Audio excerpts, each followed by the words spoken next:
Hi everyone, Courtney Robinson here to talk to you about what we are doing in a bear market. And so this is probably going to be a bit of a longer video. I am not sure how to do timestamps. I just want to start with saying thank you for being here. I want to kind of give a little bit of backstory and current how we prepared for a bear market and what we're doing going forward. Also, I want to say that I have been on YouTube for years, but I have never really figured out the editing and all of that, and I hope to be able to spend some time doing that once I leave my job at the end of the year. So hopefully this will just keep getting better, because I'd love to be able to insert pictures and things like that. Okay, if you all have any advice on editing and making it easy, I will take it. So the first thing about what we're doing in a bear market, and this is in no particular order, is we have made some good decisions to get here. So our investments are way down as well. I just started, my husband had zero investments when we met, which was 11 years ago almost. And I opened an IRA for him, and I have been funding it. It does not have a lot in it, and it was down. I went a little heavier on bonds, just kind of using the age amount, like whatever age you are, you want to have that much in stocks and then the balance in bonds. So I had done that for him, and his has actually done better than mine, which is higher in stocks and lower in bonds. And we paid our house off. We started a little late in life. I had a 401k since I was 29, but it wasn't that big, and it got split in my divorce at 40. And so I say it wasn't that big. It was, now I know we had done pretty well, but it had stayed stagnant where it was. It hadn't grown a lot, but luckily we had a good match because my ex-husband and I were in higher education, and we had a good match. So my husband, now that I have been with for almost 11 years, we've been married for nearly 5 of those 11. And what we did is I started fully funding the IRA. I got away from the brokerage account, and it grew a lot in the last few years after I did that. Currently, we paid off our mortgage in a little over 4 years. I did the math on that, and at our age, it just made sense. For me, it was more of actually, I heard a young man say this, and I don't think he knew how wise he was, but he was so wise. He purchased a used car from us, and he said, "I want to earn interest, not pay interest." And I was like, man, that kid is so smart. He's going to be fine. And that was kind of my motto. I want to earn interest, not pay interest. And I looked at how much we were paying out every year and the difference in investing it. And if everything went good, it would have been great, but it's not. It's in the tank now. So our bills are very low. And those decisions, paying off all of our debt and paying off our mortgage, that was huge. So if I were in someone else's shoes, I would recommend that. I am not a financial planner. I am not a CFP. I'm not any kind of banker. I am just a girl who is frugal, who has done well with her money, who studies financial planning all the time. We have extra income streams. If you've watched my previous videos, so we have our day jobs. I'm a yoga therapist. That has been cut into like a third, and I will be leaving my job soon. My husband has a flexible job in the police force, which he will be leaving in about 7 months. He will have a pension from there. It is not huge. People always make a comment about, oh, a police pension should be huge. Well, like a lot of people when you're younger, he took money out of that, and unfortunately he's kicking himself, but he didn't know any better, and it's not as big as you would think. But it is about what we bring home now. It's going to be about half of that. Then we have a roofing business that was a side hustle that we grew into a full-time business. So that's our home-based business, and it's fairly profitable enough to support us. We have intentions of keeping that open for 3 to 4 more years. Then we'll just kind of see from there. We have an Airbnb that we do part-time, mainly because I have an autoimmune disease. I have a woman who comes and helps me twice a month, but I am not able to keep up with it any more than part-time. So 3 to 4 guests a month is about all I can do, and that pays for that, and it would give us an extra $250 to $500 a month income if we took anything out of it. So far, I've put all the money back into it, or I've let it sit there with the intentions of maybe adding a washer and dryer and a carport, which in times like this, sometimes it makes sense to invest the money you have into your business or things that will make you money. We also board horses. That was not intentional. We had some friends who asked us to board their horses. We do not charge them a lot. It comes out pretty much even in the wash, but it helps pay for feed and hay and shoeing the horses and things like that. So that definitely offsets the cost of owning horses. So now what my intentions are in the third quarter, and I do 3-month planning and 1-month planning. What the I bonds through Treasury Direct, they currently are at 9.62% through the end of October. And bonds tend to do better in a market like this, in a bear market where interest rates are going up. And they are considered a safer investment.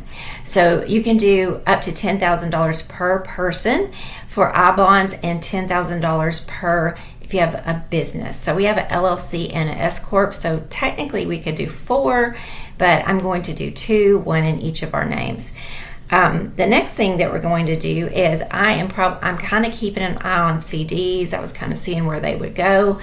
I am probably going to take part of our money and put it in a 6-month, a 12-month, a 18-month, and a 2-year CD. I am looking at stacking these so that our cash reserves, which are our bridge fund, a bridge fund is an amount of money that you have that bridges you until you can take your retirement. Our retirement is also in different buckets: Social Security, pension, and investments. So I'd like to back up here and say that we have been saving to have enough money to give us some cash to live on if we need it. I have gotten our bills, and I say my husband does the work, but he doesn't want to mess with the financial planning. He just is like, you take care of it. I do make him sit down and listen and tell him what we're doing and why we're doing it, but he does not like messing with it. So when I say it is a we, but I'm the one that does the financial planning. So we have enough cash to replace my income and to give us enough difference than his pension and Social Security for up to 10 years when I turn 62. And I will take Social Security. I would not recommend that for him, but him being the breadwinner, if something happened to him, I would take his Social Security. And the reason that I will take it early is A, I'm married to an older man. He's 12 and a half years older than me. I want to enjoy retirement while he's still able. B, I have a disabled son. And his disability changes when I go on retirement. I'm not going to get into that, but it's a better situation for him. So that is my reasoning beside on that.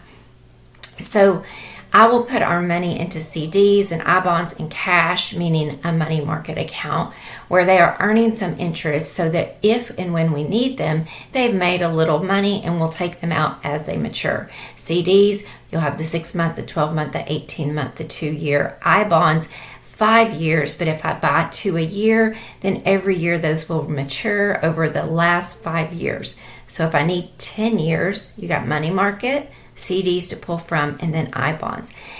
There will not be any federal or state income tax on any of that money, which will allow my healthcare costs to be far, far less because my husband's income will only be $30,000 a year, thereabouts, from Social Security and his pension.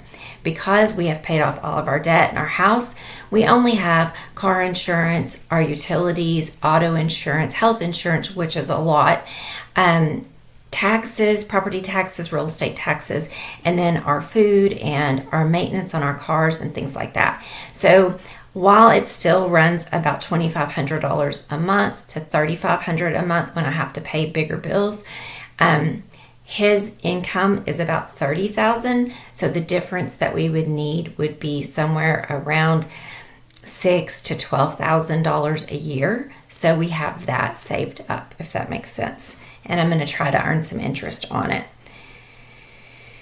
Okay, excuse me.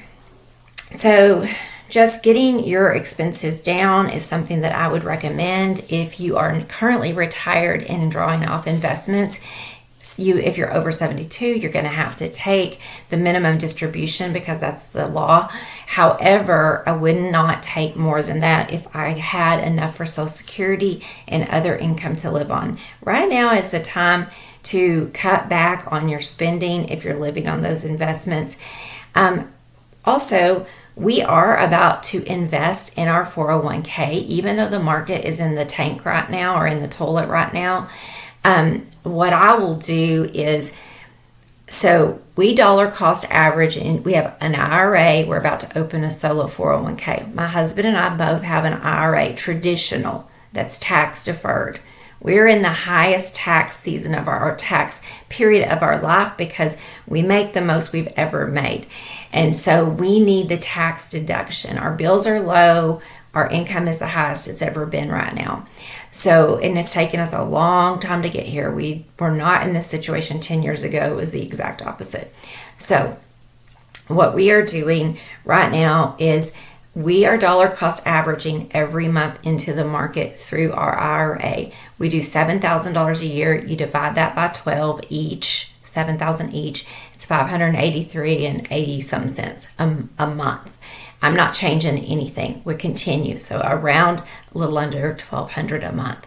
Now, I'll buy the I bonds. That'll be $20,000, and then on the then we have some money in cash that I'll put in CDs, and I'll leave some in the money market.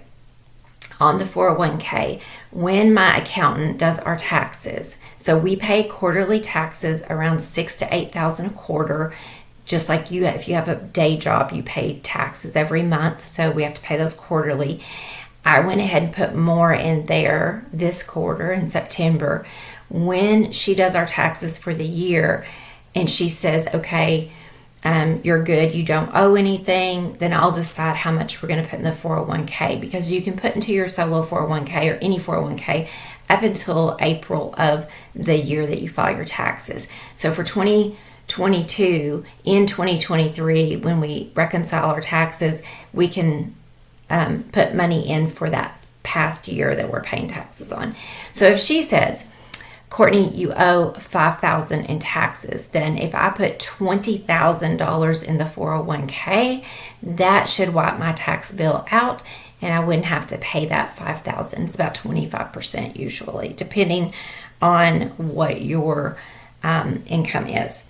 Okay. We just don't spend excessively. We've been in the habit of not spending excessively, but right now, every month I look at what we have, and I allow us a budget. So I budget monthly and quarterly. So right now I know that this quarter, October through December coming up, there are holidays. I have that budgeted. We have some travel coming up. I've already paid for part of it. I know what our income is every month, and I have set aside for savings, Christmas, all of that. I kind of know how much is allotted for those. We look for bargains. So right now, this is kind of a touchy point, but in times like this, when people are struggling, they oftentimes will start to sell things that they don't use or don't need anymore. So it's a good time to find bargains. So if you have a good cash position, you can take advantage of those bargains. We don't particularly need anything, but if we did, I would look used first. I have been buying most of my clothes resale and things like that. So helping when we see a need. So we try to help with resources. My new friends, Robin, Rashawn, from Learn, Hustle, Grow YouTube channel, they're real estate investors, financial people, and they were talking about this the other day. If you have family or friends that need help, you got to find that fine line between enabling and helping. And so I try to help with resources as needed.